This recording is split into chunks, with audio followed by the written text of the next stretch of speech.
반갑습니다. 오늘도 제 이야기를 찾아주신 여러분, 진심으로 환영합니다. 귀로 듣는 이야기, 지금 시작합니다. 이야기를 시작하기에 앞서 구독, 좋아요는 이야기 제작에 큰 힘이 됩니다. 잊지 말고 꼭 눌러주시면 감사하겠습니다. 안녕하세요, 여러분. 오늘 제가 들려드릴 이야기는 제 인생에서 가장 길고도 치열했던 1년, 그리고 그 끝에 있었던 그날의 기록입니다. 혹시 지금 배우자의 외도로 고통받고 계신 분이 있다면 제 이야기가 조금이나마 위로가 혹은 독한 마음을 먹게 되는 계기가 되기를 바랍니다. 저는 결혼 5년 차 평범한 주부였습니다. 남편은 중견기업의 성실한 과장이었고 저는 아이가 생기기 전까지 맞벌이를 하다가 잠시 쉬며 임신 준비를 하고 있었죠. 남들이 보기에 저희 부부는 참 이상적이었습니다. 주말이면 함께 마트에 가고 가끔 근교로 드라이브도 가고 시부모님께도 싹싹하게 잘하는 그런 부부요. 저 역시 제 삶에 만족했습니다. 남편은 다정했고 술, 담배도 거의 하지 않았으며 회식이 늦어지면 꼭 미리 연락을 주는 사람이었으니까요. 저는 그런 남편을 100%, 아니 200% 신뢰했습니다. 사랑이라는 단어보다 믿음이라는 단어가 더 단단하게 우리를 묶고 있다고 생각했죠. 그 믿음에 금이 가기 시작한 건 정말 우연한 계기였습니다. 정확히 1년 전 봄 기운이 완연하던 어느 주말 저녁이었어요. 남편은 피곤하다며 먼저 샤워를 하러 들어갔고 저는 거실 소파에 앉아 TV 채널을 돌리고 있었습니다. 그때 탁자 위에 올려둔 남편의 휴대폰이 짧게 진동하며 화면이 밝아졌어요. 평소라면 거들떠보지도 않았을 겁니다. 남편의 사생활을 존중했으니까요. 그런데 그날따라 정말 이상하게도 그 불빛이 제 시선을 잡아 끌었습니다. 화면에는 메시지 알림이 떠 있었어요. 저장되지 않은 번호였습니다. 내용은 짧았습니다. 오빠, 집이야? 오늘 너무 아쉬웠어. 순간 제 심장이 쿵 하고 내려앉는 것 같았습니다. 오빠라니요. 남편에게 오빠라고 부를 만한 여자는 제 주변에 없었습니다. 친척 동생들은 다들 지방에 살았고 회사 여직원들도 그를 과장님이라고 부른다고 알고 있었으니까요. 잘못 온 문자겠지, 스팸 문자겠지, 애써 스스로를 다독였습니다. 하지만 손끝이 미세하게 떨려왔습니다. 샤워기 물소리가 멈추고 남편이 수건으로 머리를 털며 욕실에서 나왔습니다. 평소와 다름없는 개운한 표정이었죠. 저는 최대한 아무렇지 않은 척 연기하며 물었습니다. 여보, 아까 문자 온 것 같던데? 누구야? 제 물음에 남편은 잠깐 멈칫하더군요. 아주 찰나의 순간이었지만 5년을 함께 산 아내의 눈을 속일 순 없었습니다.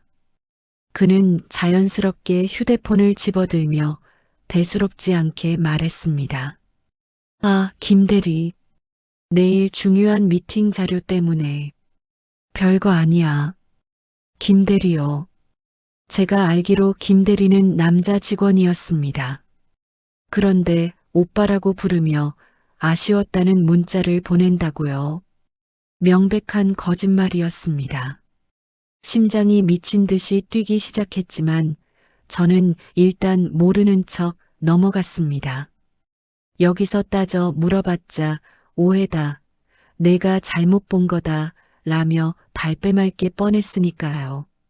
남편은 제가 속았다고 생각했는지 안도하는 표정으로 주방으로 물을 마시러 갔습니다. 그 뒷모습을 보는데 속에서 뜨거운 무언가가 치고 올라왔습니다. 그날 밤 남편이 잠든 것을 확인하고 저는 조용히 그의 휴대폰을 들고 화장실로 들어갔습니다. 혹시나 잠에서 깰까봐 심장이 터질 것 같았죠. 떨리는 손으로 비밀번호를 눌렀습니다. 다행히 저희는 서로의 비밀번호를 공유하고 있었거든요. 그게 저를 안심시키기 위한 장치였다는 걸 그때는 몰랐죠. 카카오톡을 열었습니다. 상단에 고정된 채팅방은 저와 가족들 뿐이었습니다. 하지만 저는 알고 있었습니다. 남자들이 바람을 피울 때 흔히 쓰는 수법들을요. 인터넷 커뮤니티에서 수없이 봐왔던 이야기들이 머릿속을 스쳐 지나갔습니다. 저는 차단된 친구 목록과 숨김 친구 목록을 뒤지기 시작했습니다. 그리고 거기서 이사벨이라는 낯선 이름을 발견했습니다. 프로필 사진은 없었고 상태 메시지에는 작은 하트 이모티콘 하나가 전부였습니다. 채팅방을 열자 그동안 주고받은 대화 내용이 쏟아져 나왔습니다. 저는 입을 틀어막고 주저앉고 말았습니다. 자기야, 오늘 입은 원피스 너무 예뻤어. 회사 사람들 눈만 아니면 확 안아버렸을 텐데. 나도 오빠 넥타이 내가 골라준 거 하고 와서 너무 좋았어. 우리 주말에 어디 갈까? 저번 거기 어때? 자기가 좋아했잖아. 아내한테는 본가에 간다고 둘러대면 돼. 눈앞이 하얘졌습니다. 활자 하나하나가 날카로운 칼날이 되어 제 심장을 난도질하는 것 같았습니다. 그들은 이미 깊은 관계였습니다. 제가 임신을 위해 병원을 다니고 한약을 다려 먹는 동안 남편은 다른 여자와 주말 여행을 계획하고 서로의 옷을 골라주고 회사에서도 은밀한 눈빛을 주고받았던 겁니다. 배신감에 치가 떨려 숨조차 제대로 쉬어지지 않았습니다. 당장 안방으로 달려가 자고 있는 남편을 깨워 뺨이라도 올려붙이고 싶었습니다. 휴대폰을 그의 얼굴에 집어 던지며 이게 뭐냐고 소리 지르고 싶었습니다. 하지만 저는 간신히 그 충동을 눌렀습니다. 여기서 감정적으로 대응하면 모든 걸 망칠 수 있다는 본능적인 경고음이 들렸기 때문입니다. 제 남편은 머리가 비상하고 언변이 좋은 사람입니다. 제가 이 카톡 내용만 가지고 따지면 그는 어떻게든 빠져나갈 구멍을 만들 겁니다. 장난이었다. 호기심이었다. 정리하려고 했다는 뻔한 변명을 늘어놓으며 오히려 저를 의부증 환자 취급할 수도 있었습니다. 무엇보다 제 시부모님은 아들 사랑이 끔찍한 분들이었습니다. 확실한 증거 없이 섣불리 나섰다가는 오히려 제가 덤터기를 쓰고 쫓겨날 수도 있는 상황이었죠. 저는 차가운 화장실 바닥에 앉아 눈물을 삼켰습니다. 거울 속에 비친 제 얼굴은 참담하기 그지없었습니다. 행복한 아내의 가면이 벗겨진 자리에는 처참하게 배신당한 한 여자의 절망만이 남아 있었습니다. 그날 새벽 저는 결심했습니다. 이대로 무너질 수는 없다고요. 내가 받은 이 고통을 고스란히, 아니 몇 배로 돌려주겠다고 다짐했습니다. 그러기 위해서는 완벽한 증거가 필요했습니다. 그 누구도 심지어 아들 바보인 시부모님조차 반박할 수 없는 확실하고 결정적인 증거 말입니다. 그때부터 제 이중 생활이 시작되었습니다. 저는 다음 날 아침 아무 일도 없었던 것처럼 일어나 남편의 아침상을 차렸습니다. 콩나물국을 시원하게 끓여 내놓으며 밤새 한숨도 못 자 퉁퉁 부은 눈을 감추려 애써 밝게 웃었습니다. 여보, 어제 피곤했지? 많이 먹고 힘내. 제 목소리가 떨리지 않았기를 바랐습니다. 남편은 평소처럼 맛있게 밥을 먹으며 제게 고맙다고 말했습니다. 그 가증스러운 입을 보며 저는 속으로 칼을 갈았습니다. 그래, 마음껏 즐겨도 이 평화가 얼마나 갈지 두고 보자고 생각했습니다. 그날부터 저는 남편의 모든 것을 감시하기 시작했습니다. 하지만 티를 내서는 안 됐습니다. 평소보다 더 다정하게 대했고 그의 회식이 늦어져도 잔소리 한 번 하지 않았습니다. 오히려 일하느라 고생이 많다며 그를 위로했죠.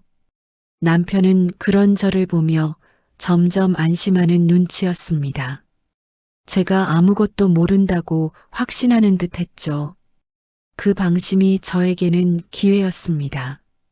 가장 먼저 한 일은 남편의 차량 블랙박스를 확인하는 것이었습니다. 하지만 치밀한 남편은 주말 외출을 하고 돌아오면 블랙박스 메모리 카드를 포맷해버리더군요. 가끔 오류가 나서 그렇다는 변명과 함께요. 저는 포기하지 않았습니다. 남편 몰래 차량 내부에 초소형 녹음기를 설치했습니다. 운전석 시트 및 깊숙한 곳에 숨겨두었죠. 며칠 뒤 남편이 회식이라며 늦게 들어온 날이었습니다. 저는 그가 잠든 틈을 타 주차장으로 내려가 녹음기를 회수했습니다. 이어폰을 꽂고 녹음된 내용을 듣는 순간 저는 또 한 번 무너져 내렸습니다. 조용한 차 안에서 두 남녀의 웃음소리가 들려왔습니다. 오빠, 오늘 우리 와이프가 전화 안 해? 웬일이래? 응, 요즘 내가 잘해줬더니 안심했나 봐. 바보같이 아무것도 모르고 있더라고. 다행이다. 그럼 우리 조금 더 있다 들어가도 되겠네? 여자의 목소리는 젊고 애교가 넘쳤습니다. 바보같이 아무것도 모른다는 남편의 말에 피가 거꾸로 솟는 것 같았습니다. 저는 그 녹음 파일을 안전한 곳에 백업해 두었습니다. 첫 번째 증거였습니다. 하지만 이것만으로는 부족했습니다. 조금 더 결정적인 것, 그들이 빠져나갈 수 없는 물증이 필요했습니다. 저는 남편의 카드 사용 내역서를 꼼꼼히 살피기 시작했습니다. 평소에는 신경 쓰지 않았던 자잘한 내역들이 눈에 들어오더군요. 회사 근처가 아닌 낯선 동네의 편의점 결제 내역, 주말 낮 시간에 결제된 외곽의 식당들. 저는 그 내역들을 날짜별로 정리하고 그들이 만났을 것으로 추정되는 동선을 파악해 나갔습니다. 그러던 중 결정적인 단서를 잡게 되었습니다. 남편의 양복 주머니를 뒤지다가 발견한 작은 영수증 하나였습니다. 서울 외곽에 있는 한 모텔의 결제 영수증이었죠. 날짜는 바로 지난 주말, 남편이 친구들과 낚시를 간다고 했던 날이었습니다. 저는 손이 떨려 영수증을 제대로 잡을 수도 없었습니다. 낚시터가 아니라 모텔이라니. 저는 그 모텔의 위치를 확인하고 혹시나 하는 마음에 인터넷 로드뷰로 주변을 살펴보았습니다. 그리고 저는 이제 더 이상 물러설 곳이 없다는 것을 깨달았습니다. 이 싸움은 제가 생각했던 것보다 훨씬 더 길고 지독해질 것임을 직감했습니다. 하지만 멈출 수 없었습니다. 이미 판도라의 상자는 열렸고 저는 그 밑바닥에 깔린 진실을 모조리 파헤쳐야만 했으니까요. 그 영수증을 손에 쥔 채 저는 다음 계획을 세우기 시작했습니다. 이제는 그 현장을 잡아야 할 때였습니다. 그들이 그토록 당당하게 사랑을 속삭이던 그곳에서 그들의 추악한 민낯을 마주해야 했습니다. 과연 저는 그 감당하기 힘든 진실을 마주할 용기가 있었을까요? 이야기는 이제부터가 진짜 시작입니다. 모텔 영수증을 발견한 그날 밤, 저는 한숨도 잘 수 없었습니다. 뜬 눈으로 밤을 새우며 머릿속으로는 수만 가지 시나리오를 그렸습니다. 당장 모텔로 쫓아가 CCTV를 확보해야 하나, 아니면 다음 만남을 기다려 현장을 급습해야 하나. 그러다 문득 제 목표가 단순히 남편의 외도를 확인하는 것이 아니라는 사실을 떠올렸습니다. 저는 그들이 다시는 발뺌할 수 없도록 사회적으로 완전히 매장될 수 있을 만큼의 강력한 증거를 원했습니다. 그러기 위해선 조금 더 침착하고 치밀해져야 했습니다. 저는 흥신소를 알아보기 시작했습니다. 혼자서 미행하고 증거를 수집하는 데는 한계가 있었으니까요. 며칠 동안 인터넷을 뒤지고 지인들에게 조심스럽게 물어본 끝에 꽤 평판이 좋은 흥신소 실장님과 연락이 닿았습니다. 실장님은 제 이야기를 묵묵히 듣더니 전문가다운 조언을 해주더군요. 지금 가지고 있는 녹음 파일과 영수증만으로는 법적 효력이 부족할 수 있다고요. 두 사람이 모텔에 들어가는 사진이나 영상, 즉 결정적인 한 방이 필요하다고 했습니다. 저는 실장님에게 모든 것을 맡기기로 했습니다. 비용은 꽤 비쌌지만 제 인생을 건 복수를 위해서라면 아깝지 않았습니다. 그로부터 몇 주 후 남편은 또다시 주말 워크숍 핑계를 대고 집을 나섰습니다. 저는 평소처럼 웃으며 그를 배웅했지만 속으로는 흥신소 실장님과 실시간으로 연락을 주고받고 있었죠. 실장님은 남편의 차를 미행하며 이동 경로를 저에게 보고해 주었습니다. 예상대로 남편은 회사 동료들이 아닌 그 여자와 만나 외곽으로 향하고 있었습니다. 몇 시간 뒤 제 휴대폰으로 사진 몇 장이 전송되었습니다. 사진 속에는 남편과 그 여자가 다정하게 팔짱을 끼고 모텔로 들어가는 모습이 선명하게 찍혀 있었습니다. 그 여자의 얼굴도 똑똑히 볼 수 있었죠. 앳되어 보이는 얼굴에 화려한 옷차림을 한 저와는 전혀 다른 분위기의 여자였습니다. 심장이 터질 것 같이 아프고 손발이 떨려왔지만 저는 애써 평정심을 유지하려 노력했습니다. 실장님, 수고하셨어요. 혹시 나오는 모습도 찍을 수 있을까요? 저는 떨리는 손으로 답장을 보냈습니다. 들어가는 모습만으로는 부족했습니다. 그들이 그곳에서 하룻밤을 보냈다는 확실한 증거가 필요했으니까요. 실장님은 걱정 말라며 잠복해서 나오는 모습까지 완벽하게 포착하겠다고 했습니다. 다음 날 아침 남편은 아무 일도 없었다는 듯 밝은 얼굴로 집에 돌아왔습니다.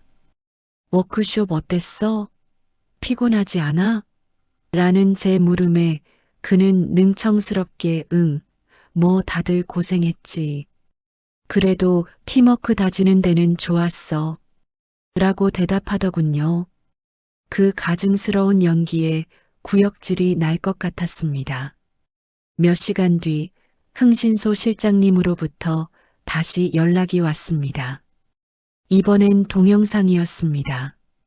전날 모텔에 들어갔던 두 사람이 다음 날 아침 옷을 갈아입고 나란히 나오는 모습이 담긴 영상이었죠. 남편은 여자의 허리에 자연스럽게 손을 두르고 있었고 여자는 남편의 어깨에 머리를 기대고 있었습니다. 누가 봐도 연인 사이였습니다.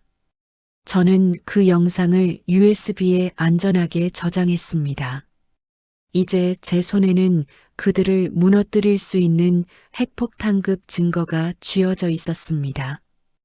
하지만 저는 섣불리 터뜨리지 않았습니다. 아직은 때가 아니었습니다. 저는 이 폭탄을 가장 효과적인 순간에 가장 극적인 장소에서 터뜨리기로 마음먹었습니다. 그날은 바로 시아버님의 칠순 잔칫날이었습니다. 시댁 식구들은 물론 친척들과 시아버님의 지인들까지 모두 모이는 크고 화려한 자리였죠. 평소 체면을 중요하게 생각하시는 시아버님에게 이보다 더 완벽한 복수의 무대는 없을 것 같았습니다. 저는 칠순 잔치 준비를 핑계로 더욱 바쁘게 움직였습니다. 시어머니와 함께 장을 보고 음식을 준비하고 초대장을 보내는 등 며느리로서의 도리를 다하는 척 연기했죠. 남편은 그런 저를 보며 역시 우리 와이프가 최고야. 나중에 내가 다 보상해 줄게. 라며 입에 발린 소리를 해댔습니다. 저는 그 말을 들으며 속으로 차갑게 웃었습니다. 그래, 기대해. 내가 어떤 보상을 준비했는지. 드디어 결전의 날이 밝았습니다. 호텔 연회장은 화려하게 꾸며져 있었고 하객들이 하나둘 도착하기 시작했습니다. 남편은 말끔한 정장 차림으로 손님들을 맞이하며 연신 싱글벙글이었죠. 그 여자와 주고받은 메시지에서 오늘 우리 아빠 칠순이라 바쁠 것 같아. 끝나고 바로 갈게, 자기야. 라고 했던 내용을 떠올리니 피가 거꾸로 솟는 것 같았습니다. 저는 곱게 한복을 차려입고 시부모님 옆에서 하객들에게 인사를 했습니다. 어머, 며느리가 참 참하고 예쁘네. 라는 칭찬을 들을 때마다 저는 속으로 다짐했습니다. 오늘 이 자리에서 이 가증스러운 연극의 막을 내리겠다고요. 잔치가 무르익고 드디어 하이라이트인 시아버님의 생신 축하 영상 상영 시간이 되었습니다. 연회장 조명이 어두워지고 대형 스크린에는 시아버님의 살아온 발자취가 담긴 사진들이 슬라이드 쇼로 지나갔습니다. 감동적인 음악과 함께 하객들은 박수를 보내며 분위기는 최고조에 달했습니다. 저는 사회자 옆에 서서 노트북을 조작하는 담당자에게 미리 언지를 주었습니다. 제가 준비한 특별한 영상이 하나 더 있어요. 아버님 영상이 끝나면 바로 이어서 틀어주세요. 담당자는 의아해했지만 제가 며느리라는 말에 별다른 의심 없이 알겠다고 했습니다. 시아버님의 영상이 끝나고 잠시 정적이 흘렀습니다. 그리고 스크린이 다시 밝아지며 제가 준비한 영상이 시작되었습니다. 잔잔한 배경음악 대신 거친 숨소리와 웃음소리가 연회장에 울려 퍼졌습니다. 하객들은 웅성거리기 시작했고 시부모님과 남편의 표정은 순식간에 굳어졌습니다. 스크린에 나타난 것은 바로 그 모텔 주차장이었습니다. 남편과 그 여자가 팔짱을 끼고 들어가는 모습, 그리고 다음 날 아침 다정하게 나오는 모습이 고화질 영상으로 적나라하게 재생되었습니다. 심지어 제가 녹음했던 차 안에서의 대화 내용까지 자막과 함께 흘러나왔습니다. 오빠, 우리 와이프 진짜 바보 같지 않아? 아무것도 모르고. 그러게. 내가 좀 잘해주니까 금방 속더라고. 멍청한 여편네. 연회장은 순식간에 아수라장이 되었습니다. 시어머니는 비명을 지르며 쓰러지셨고 시아버님은 불그락푸르락해진 얼굴로 남편을 노려보았습니다. 친척들은 경악한 표정으로 수군거렸고 남편은 사색이 되어 저를 쳐다보았습니다. 저는 그 혼란 속에서도 흔들리지 않았습니다. 마이크를 잡고 떨리지만 단호한 목소리로 말했습니다. 여러분, 보셨죠? 이게 바로 제 남편, 아니, 저 인간의 실체입니다. 저는 지난 1년간 이 순간만을 기다려왔습니다. 제 말에 남편은 당황해서 어쩔 줄 몰라 하며 저에게 다가오려 했습니다. 여보, 잠깐만. 오해야.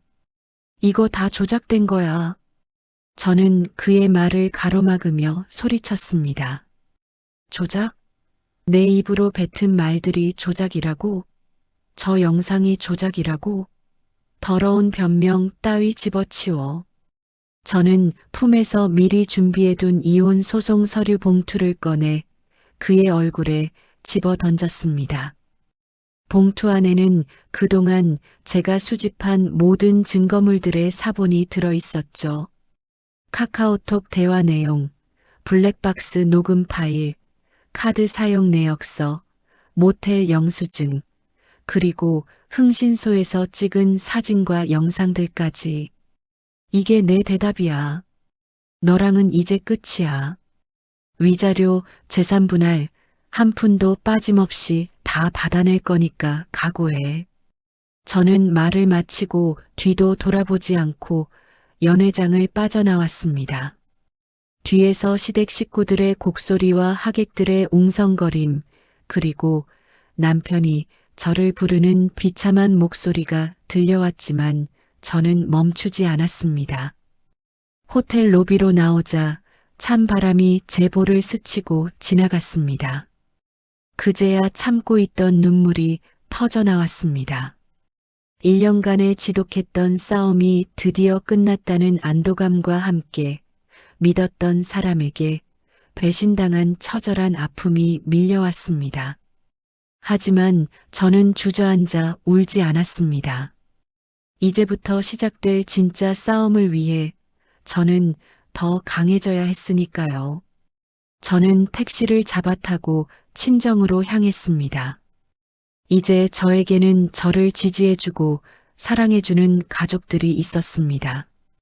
그리고 그들과 함께 저는 제 잃어버린 인생을, 무너진 자존심을 되찾기 위한 새로운 여정을 시작할 것입니다. 물론 그 길이 쉽지는 않을 겁니다.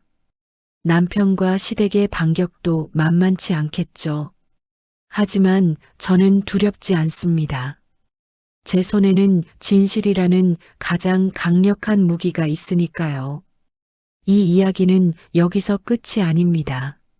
앞으로 펼쳐질 저의 이혼 소송, 그리고 상간녀에 대한 응징의 과정들, 그리고 제가 어떻게 다시 제 삶을 일으켜 세우는지, 그 모든 과정을 여러분과 함께 나누고 싶습니다. 부디 저에게 힘을 주세요. 여러분의 응원이 저에게는 가장 큰 무기가 될 것입니다. 그리고 혹시 지금 저와 같은 고통을 겪고 계신 분이 있다면 제 이야기가 작은 희망이 되기를 바랍니다. 당신은 혼자가 아닙니다. 그리고 당신은 반드시 이겨낼 수 있습니다. 그날 이후 남편과 시댁 식구들이 어떤 반응을 보였는지, 그리고 제가 어떻게 본격적인 소송을 준비했는지에 대해 자세히 말씀드리겠습니다.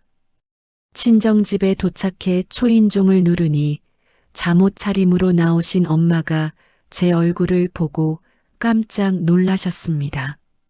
칠순 잔치에 가 있던 딸이 한복 차림으로 눈물이 범벅이 되어 나타났으니 오죽하셨을까요?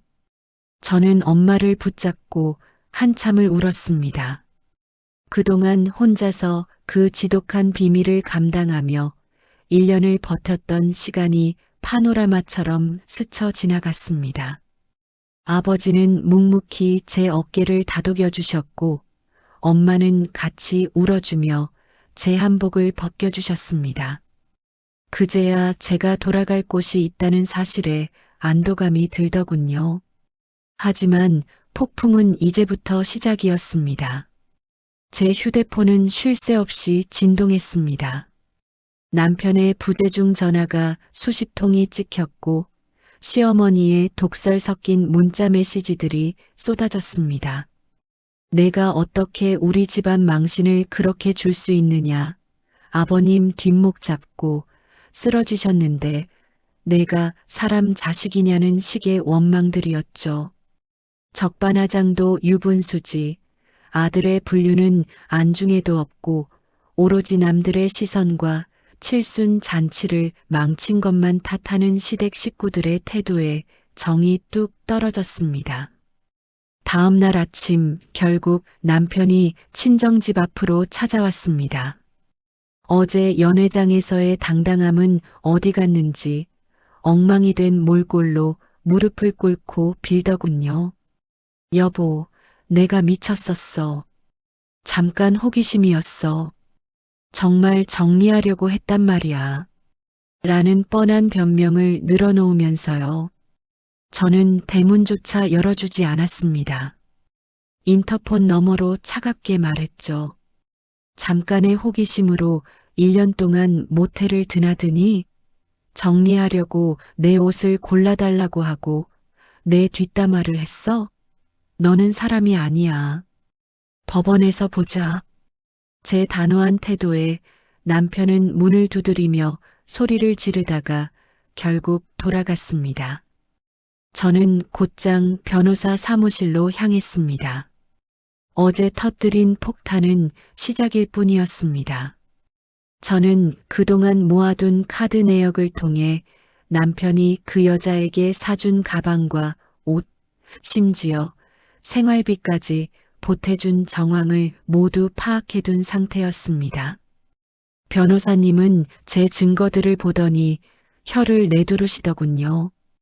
이렇게 치밀하게 준비한 사연은 처음이라면서요. 이제 본격적인 이혼 소송과 상간녀 위자료 청구 소송이 시작되었습니다. 저는 남편의 재산에 가압류를 걸었고 그 여자의 직장에도 소장을 보냈습니다. 알고 보니 그 여자는 남편 회사의 협력업체 직원이더군요. 소문은 순식간에 퍼졌고 그녀는 회사에서 권고사직 처분을 받았다는 소식이 들려왔습니다. 제가 느꼈던 그 지옥 같은 시간을 그녀도 똑같이 느껴보길 바랐습니다. 그런데 며칠 뒤 시어머니가 제 연락처를 어떻게 알았는지 친정 엄마 휴대폰으로 연락을 해왔습니다. 이번에는 태도가 조금 바뀌어 있더군요. 애미야, 그래도 애 아빠 아니냐. 한 번만 눈 감아주면 우리가 아파트 명의도 내 앞으로 해주고 다시는 이런 일 없게 하마. 라며 돈으로 회유를 하려 했습니다. 시아버님이 칠순 잔치에서 망신을 당한 뒤로 주변 지인들 사이에서 얼굴을 못 들고 다니시게 되자 어떻게든 사태를 수습해 보려 하시는 것 같았습니다. 저는 시어머니께 분명히 말씀드렸습니다. 어머니, 제가 원한 건 아파트 명의가 아니라 믿음이었어요. 이미 깨진 그릇은 붙일 수 없습니다. 아드님이 저지른 일 끝까지 책임지게 할 겁니다. 소송이 진행되면서 남편의 추악한 민낯이 더 드러나기 시작했습니다. 제가 모르는 비상금 계좌가 따로 있었고 그 돈으로 그 여자의 오피스텔 월세까지 내주고 있었더군요. 저는 그 사실을 알게 된 순간 다시 한번 가슴이 무너졌습니다. 내가 아끼고 아껴서 우리 집 장만하고 아이 가질 준비하던 그 돈이 그렇게 쓰였다니 인간에 대한 혐오감이 들 정도였습니다. 남편은 이제 태도를 바꿔 저를 공격하기 시작했습니다. 제가 1년 동안 증거를 수집한 것이 악의적이라며 자신을 함정에 빠뜨린 것이라고 주장하더군요. 심지어 제가 의부증이 있어 평소에도 자기를 괴롭혔다는 거짓말까지 서슴지 않았습니다. 하지만 제가 가진 증거들은 너무나 명확했습니다. 그들이 주고받은 음성 파일 속에는 저를 비웃고 조롱하는 내용이 가득했으니까요. 법정 싸움은 생각보다 길고 지루했습니다. 하지만 저는 지치지 않았습니다. 매일 아침 거울을 보며 다짐했습니다. 나는 피해자가 아니라 심판자다. 라고요. 그 과정에서 그 여자 상간녀에게서 연락이 왔습니다. 만나서 이야기 좀 하자고요. 그녀는 카페에서 저를 만나자마자 울면서 매달렸습니다. 자기는 남편이 유부남인 줄 정말 몰랐다느니, 남편이 먼저 유혹했다느니 하며 책임을 전가하더군요. 저는 그녀의 눈을 똑바로 쳐다보며 제가 수집한 그들의 첫 만남 당시 메시지를 보여주었습니다. 오빠 아내한테는 뭐라고 했어? 라고 그녀가 먼저 묻는 내용이었죠.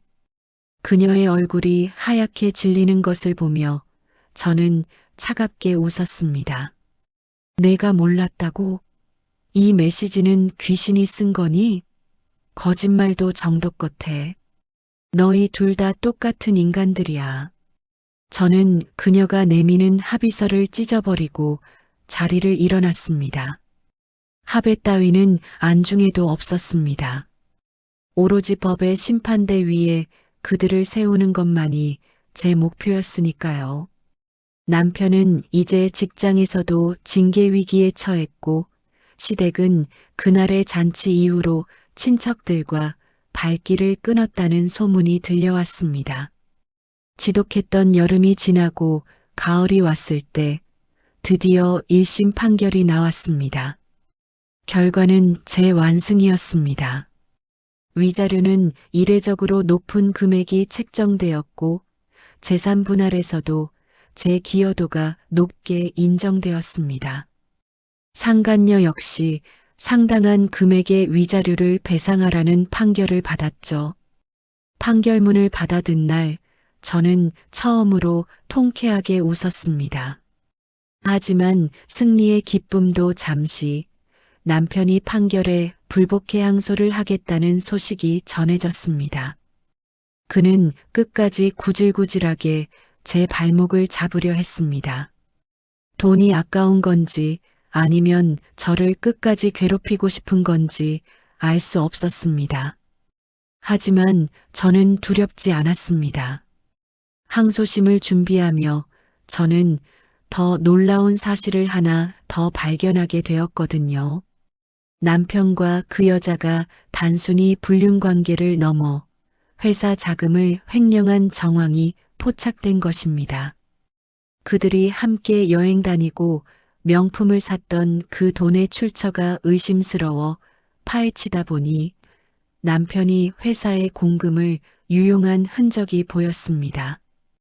이제 이 싸움은 단순한 이혼 소송을 넘어 형사사건으로 번질 기세였습니다. 저는 이 카드를 언제 꺼낼지 고민했습니다. 남편의 숨통을 완전히 끊어놓을 수 있는 마지막 열쇠였으니까요. 시댁 식구들은 여전히 저를 욕하며 자기들끼리 똘똘 뭉쳐 있었지만 이 사실을 알게 되면 과연 어떤 반응을 보일까요? 아들을 지키려던 그들의 눈먼 사랑이 범죄 사실 앞에서도 당당할 수 있을지 궁금해졌습니다. 저는 변호사님과 상의 끝에 다음 법정 기일에 이 증거를 제출하기로 했습니다. 남편은 제가 이 정도까지 알고 있을 거라곤 상상도 못하겠죠. 그는 지금도 어떻게 하면 위자료를 깎을 수 있을지만 궁리하고 있을 겁니다. 가련한 인간, 자기가 파놓은 구덩이가 얼마나 깊은지도 모른 채 말입니다. 이야기는 이제 막바지를 향해 달려가고 있습니다. 남편의 횡령 사실이 밝혀졌을 때의 그 충격적인 현장, 그리고 시댁 식구들이 무너져 내리는 과정, 마지막으로 제가 진정으로 자유를 되찾는 순간까지 여러분께 다 들려드릴게요. 과연 남편은 감옥행을 피할 수 있을까요? 그리고 상간녀는 어떤 최후를 맞이하게 될까요? 제 복수는 아직 끝나지 않았습니다. 이제 진짜 마지막 한 방이 남아있거든요. 드디어 결전의 날이 밝았습니다. 항소심 법정으로 향하는 제 발걸음은 그 어느 때보다 가벼웠습니다. 제 가방 속에는 남편의 인생을 송두리째 날려버릴 핵폭탄이 들어있었으니까요. 법정 앞에서 마주친 남편은 수척해진 얼굴이었지만 여전히 눈빛만은 도끼로 가득 차 있었습니다. 시부모님도 방청석에 앉아 저를 잡아먹을 듯 노려보고 계시더군요. 아마 어떻게든 위자료를 깎아보려고 나온 것이겠지요. 재판이 시작되고 남편 측 변호사는 예상대로 뻔뻔한 주장을 늘어놓았습니다. 제가 제출한 증거들이 불법적으로 수집되었으며 위자료 액수가 너무 과하다는 내용이었죠. 남편은 옆에서 억울하다는 듯 한숨을 푹푹 내쉬며 피해자 코스프레를 하고 있었습니다. 저는 그 가증스러운 연기를 묵묵히 지켜보았습니다. 판사님이 저에게 마지막으로 할 말이 있느냐고 물으셨을 때 저는 자리에서 일어나 천천히 입을 열었습니다. 존경하는 재판장님, 저는 오늘 이 자리에서 단순히 한 가정의 파탄을 넘어 한 인간의 추악한 범죄 사실을 고발하고자 합니다. 저는 변호사님께 눈짓을 보냈고 변호사님은 미리 준비한 두툼한 서류 뭉치를 재판부와 상대방 측에 제출했습니다.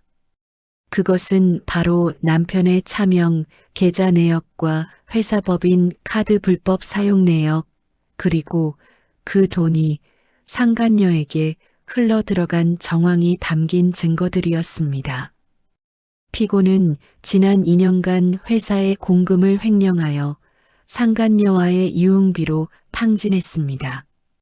상간녀의 오피스텔 보증금과 월세, 그리고 두 사람이 해외여행에서 사들인 명품들까지 모두 회사 돈이었습니다. 여기 그 명백한 증거들이 있습니다. 법정 안은 순식간에 술렁이기 시작했습니다.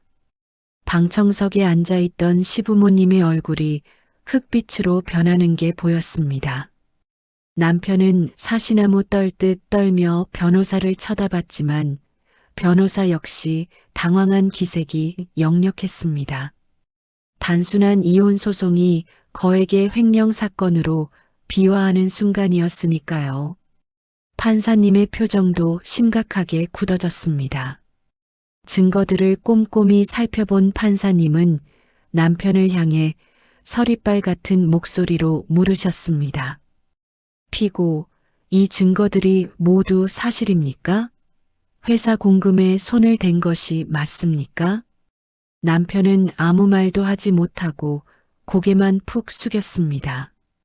그 당당하던 기세는 온데간데 없고 죄인처럼 움츠러든 꼴이라니. 저는 그 모습을 보며 비로소 긴장이 풀리는 것을 느꼈습니다. 방청석에서는 시어머니의 통곡 소리가 터져 나왔습니다. 아이고, 우리 아들이 그럴 리가 없다.